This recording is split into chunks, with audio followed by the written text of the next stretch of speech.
Criminal కేసులు పెట్టేంత వరకు మరి ధర్నా చేయండి. ఎందుకు మాట్లాడట్లేదు?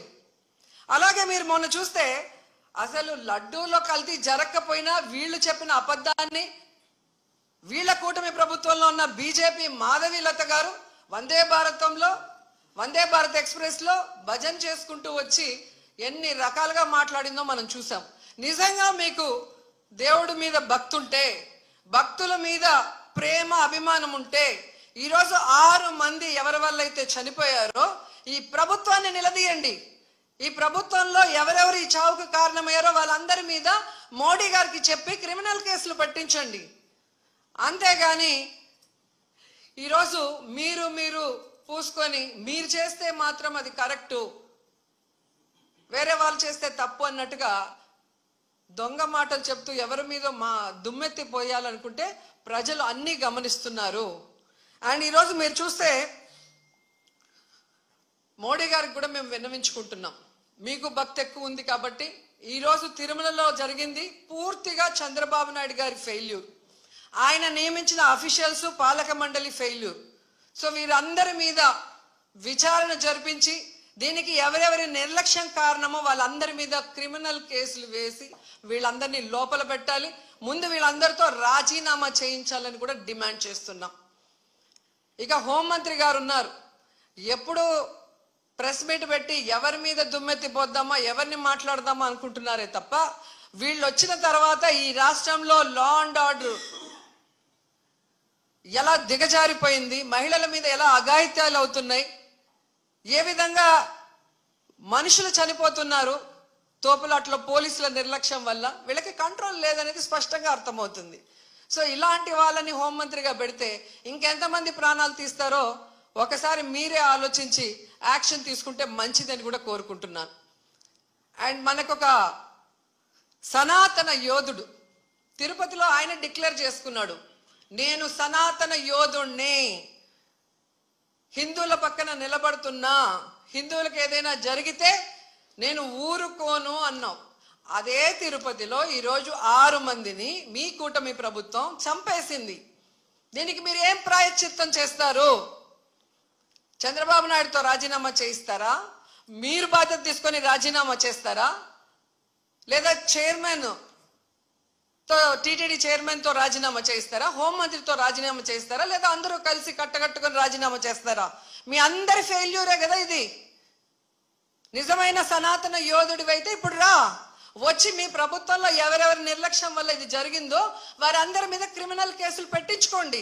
అంతేగాని ప్రమాదవశాత్తు జరిగిందని 194 BNSS పెట్టేసి చేతులు దులిపేసుకోవాలంటే మాత్రం వదిలే ప్రసక్తే లేదు అని కూడా ఈ సందర్భంగా తెలియజేసుకుంటున్నా. అండ్ చంద్రబాబు నాయుడు ఆయన లెగ్గు మహత్యం ఏంటో కానీ ఆయన ఎప్పుడు అధికారంలోకి వస్తే అప్పుడు ఈ రాష్ట్రంలో మనం ఎన్నో చావులు చూడాల్సి వస్తుంది. గతంలో గోదావరి పుష్కరాలు ఈయన పబ్లిసిటీ పిచ్చి వల్ల ఇలాగే గేట్లు తెరిచి జనాలు తోసుకొని ఒకరి మీద ఒకరు పడి 29 మంది చనిపోయారు.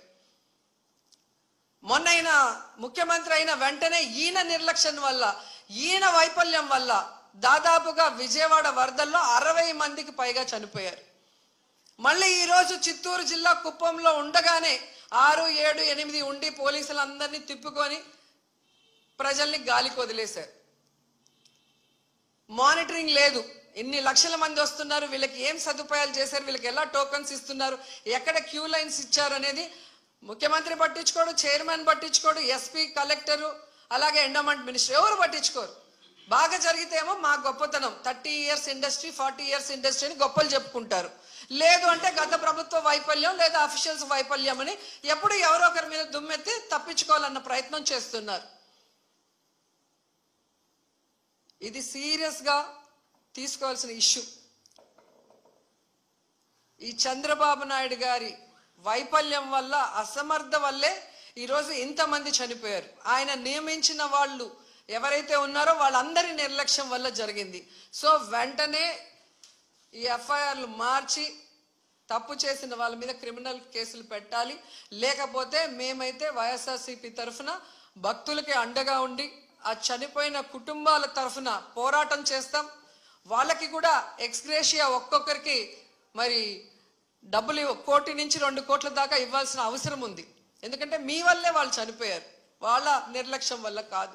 అలాగే గాయాలైన వాళ్ళకి 25 లక్షల రూపాయలు కూడా ఇవ్వాలని డిమాండ్ చేస్తూ, నిజంగా తిరుపతి అమ్మాయిగా నాకు నిజంగా చాలా బాధేస్తుంది. ఎందుకంటే నాకు తెలిసి ఇంతవరకు తిరుమల చరిత్రలో ఇలా వైకుంఠ ఏకాదశి కోసం దర్శనానికి వచ్చిన వాళ్ళు చనిపోయిన దాఖలాలే లేదు.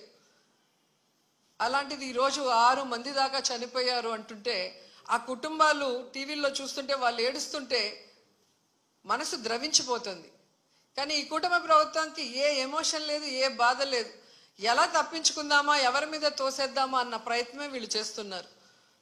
సో ఖచ్చితంగా మోడీ గారిని డిమాండ్ చేస్తున్నాం, మీరు దీని మీద సీరియస్గా ఎంక్వైరీ చేయించాలి. తప్పు చేసిన వాళ్ళ మీద క్రిమినల్ కేసులు పెట్టి వీళ్ళని లోపల పెట్టాలి. అలాగే హైందవ శంకరావం చేసిన ఈ మఠాధిపతులందరికీ చేతులెత్తి నమస్కరిస్తున్నా, ఇప్పుడు బయటకు రండి.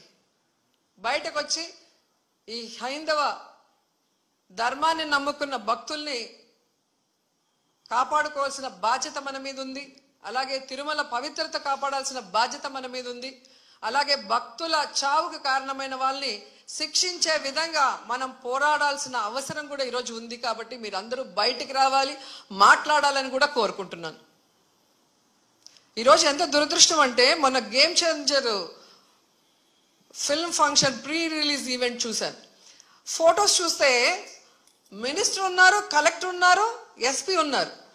ఒక సినిమా ఫంక్షన్కి ఇంత ఇంట్రెస్ట్గా, ఇంత చిత్తశుద్ధిగా పనిచేసిన వాళ్ళు ఎందుకు టీటీడీకి సంబంధించిన వైకుంఠ ఏకాదశికి ఇంట్రెస్ట్ లేకుండా పనిచేస్తున్నారు? ఎందుకు భక్తుల సేవలో ఉండకుండా చంద్రబాబు నాయుడు సేవ కోసమే మీ టైం కేటాయిస్తున్నారని నేను అడుగుతున్నాను.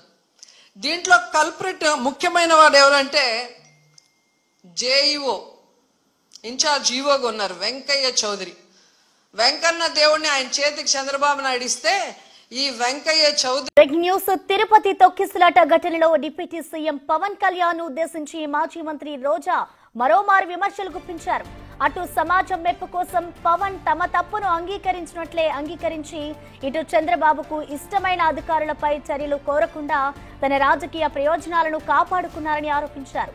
సీఎం, డిప్యూటీ సీఎం వేరువేరుగా పరామర్శకు వచ్చారంటేనే వారి వ్యూహం ఏమిటో అర్థమవుతుందని ట్విట్టర్ వేదికగా విమర్శించారు.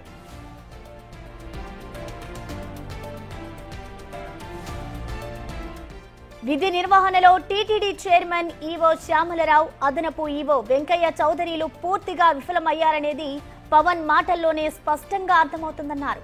ఘటనపై ప్రజల్లో ఆగ్రహం రావడంతో సమాజం మెప్పు కోసం పవన్ తమ తప్పును అంగీకరించారని మండిపడ్డారామె.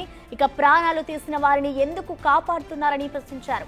ఇదేనా మీ సనాతన ధర్మం అంటూ ట్విట్టర్లో నిలదీశారు రోజా.